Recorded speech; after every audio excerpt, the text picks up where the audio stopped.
Rabu kemarin ya kita umat Mahayana telah melakukan prosesi Waisak ya, tanggal 8 bulan 4 itu dihitung dari kalender lunar ya, kalender Tiongkok yang dipakai di Tiongkok. Nanti hari tanggal 11 hari apa ya? Hari Kamis kita prosesi Waisak yang nasional. Ya, nasional biasanya mengikuti Theravada. Ya, karena itu waktu pemerintah ya, yang diambil buat patokan adalah dari aliran Theravada. Ya, jadi yang diambil buat hari raya atau hari besar Waisak dari Theravada. Kenapa begitu? Karena Mahayana berbahasa Mandarin ya itu waktu, sehingga pemerintah kurang berkenan ya waktu zaman itu, orde baru. Jadi sampai sekarang pun yang dipakai untuk hari peringatan Waisak selalu yang aliran dari Theravada ya, tanggal merah tanggal 11. Dan kita umat Buddha di sini ya, terutama di sini ya, kita mengikuti dua-duanya ya, yang Mahayana ikut, nasional ikut, supaya lebih balansi ya, lebih seimbang ya, jadi nggak ada rasa kelainannya ya. Karena saya pernah diular yang boleh saya, kenapa hal ini dibeda-bedain sih?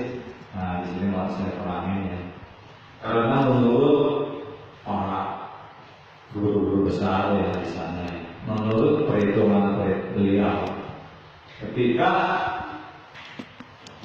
hari kelahiran Buddha dihitung dari lunar ya, kalender lunar, yaitu kalender yang berbasis Mandarin, itu tanggal 8 bulan 4 lunar ya, jadi ingatnya ya, buat teks kalender nasional. Dan yang Theravada malam purnama berarti Waisak malam Sabtu, bulan purnama itu malam Sabtu biasanya tanggal 15 ya, jadi diadainnya nanti hari detik-detik Waisak ikutin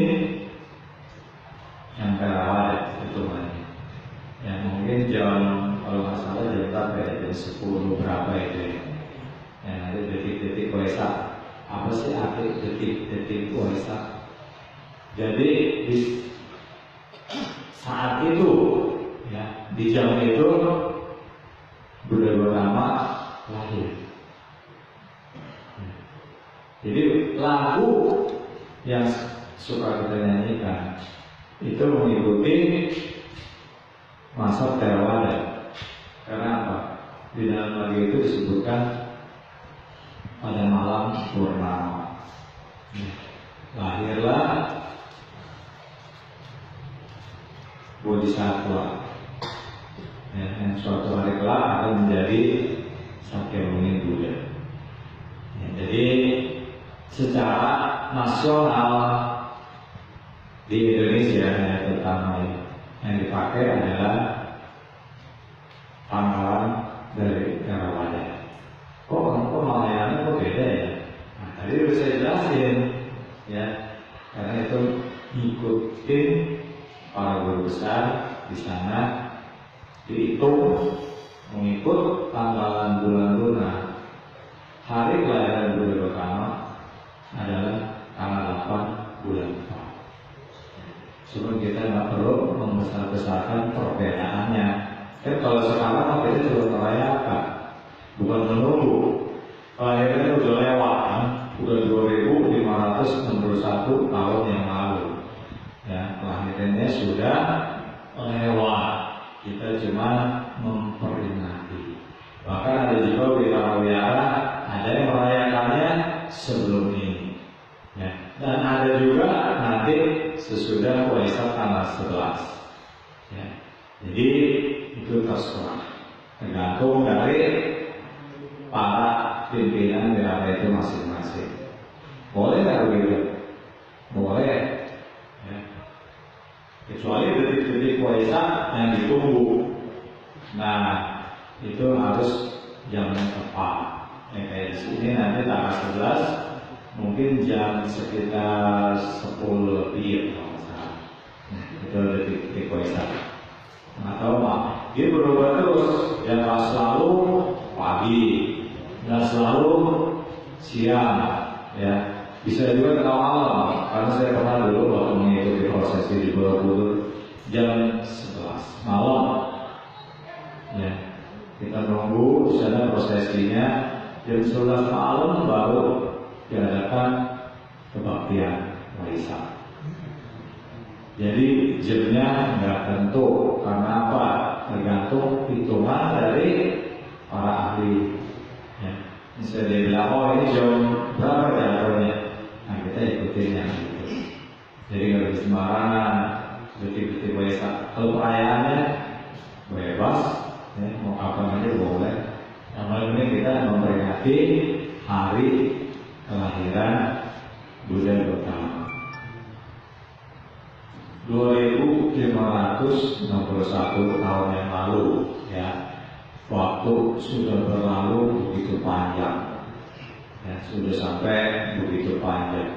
Tapi orang nggak bisa melupakan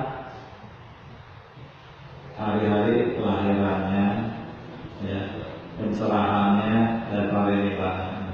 Kenapa? Karena beliau sangat berjasa. Ya, di dalam kehidupan ini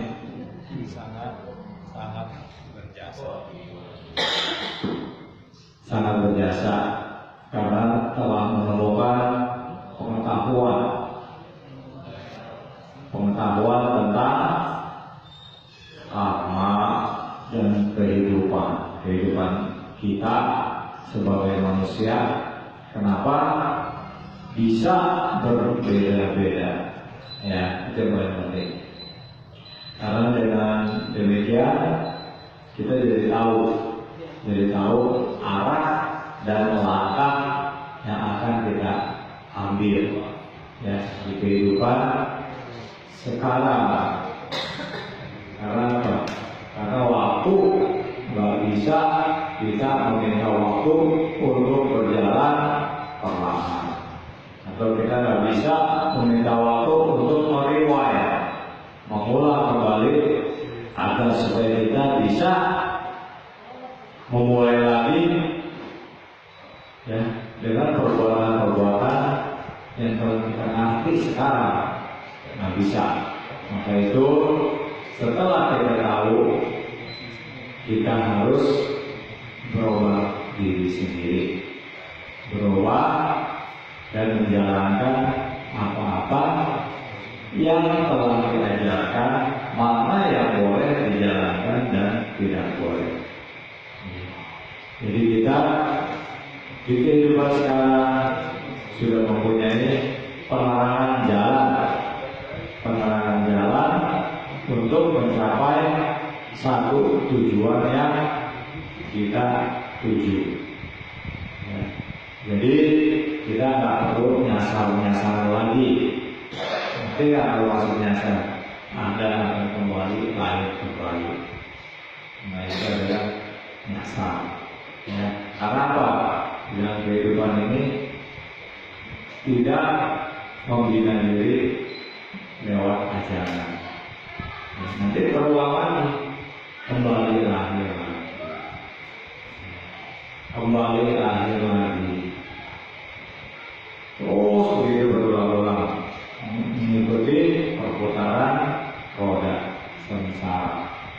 Roda sengsara yaitu ada 6 alam sengsara, ya.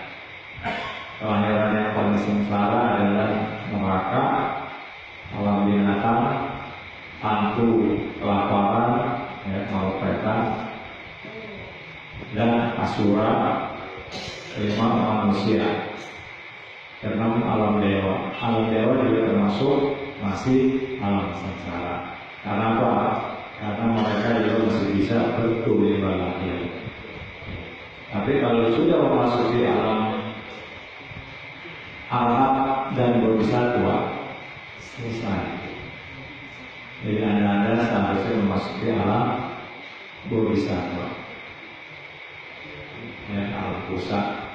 Jadi dalam kehidupan ini kita selalu mengingat kebaikan. Banyak-banyak berbuat baik. Dalam kehidupan sekarang juga kita akan sengsara.